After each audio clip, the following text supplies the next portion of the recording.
پیامبر اکرم انسانی مهربان و همیشه با لبخند بودند، اما گفتند که پس از شب معراج دیگر هیچگاه از ته دل نخندیدند و همواره حالتی متأثر داشتند. در آن شب مبارک جبرئیل نزد پیامبر آمد و گفت: ای محمد برخیز. پیامبر از جایی برخاستند و دیدند میکائیل و اسرافیل در کنار مرکبی به نام براق آماده سفر هستند. پیامبر بر براق نشستند و همراه فرشتگان به سوی آسمان‌ها بالا رفتند. در آسمان نخست فرشتگان به پیشواز ایشان آمدند. در میان آنها پیامبر فرشته‌ای عظیم الجثه دیدند که هیچ لبخند نمی‌زد و چهره‌ای خشن و عبوس داشت.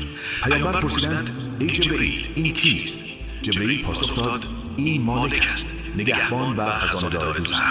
حضرت خواستند دوزخ را مشاهده کنند. مالک سرپوش دوزخ را برداشت. ناگهان چنان شعله‌ها و خروش آتش بالا گرفت که هراس و وحشتی همه جا را فرا گرفت. در میان دوزخیان گروهی را دیدند که در دهانشان آتش ریخته می‌شد و آنان آن آتش را می‌خوردند.